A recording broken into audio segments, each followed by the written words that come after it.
মাঝে মাঝে তো মনে হয় স্বয়ং নারায়ণ চোখে সানগ্লাস পরে আমার ভাগ্যটা লিখেছেন। হাই এভরিওয়ান, সুপ্রভাত সবাইকে বাড়ির ছোট মেয়ে ছোট মিনি ব্লগে স্বাগত। আর এতদিন আমাকে দেখে তোমরা তো বুঝেই গেছো আমার মতো মানুষ লাখে একটা পাওয়া যায়, কারণ কি হাম কাম করনে যাতা হ্যায় ও কাণ্ড হো যাতা হ্যায় ইউনো। না না, আমি বুঝতে পারছি যা গরম পড়ছে দুদিন পর মাঠের মাঝখানের ওই কাকতারুয়া গুলোও মাঠে আর দাঁড়াবে না টেনশনে। এত ফ্রাস্ট্রেশন কিসে সূর্য মামার, আমি তো বুঝতে পারি না ও কি মুভ অন করতে পারছে না নাকি।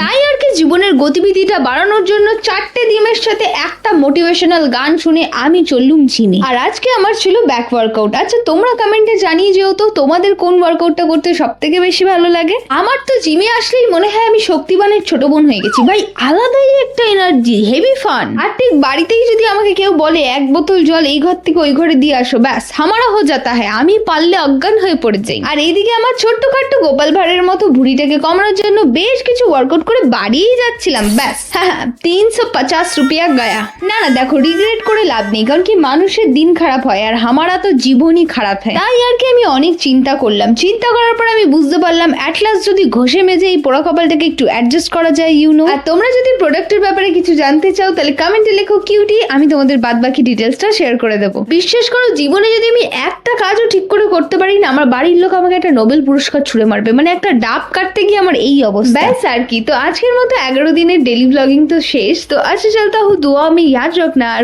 দুষ্টু মিষ্টি সিরিজ দেখতে গেলে বাড়ি ছোটকে সাবস্ক্রাইব করতে কিন্তু একদম ভুলো না, অনেক মিস করবো। টাটা সবাইকে, হুশ।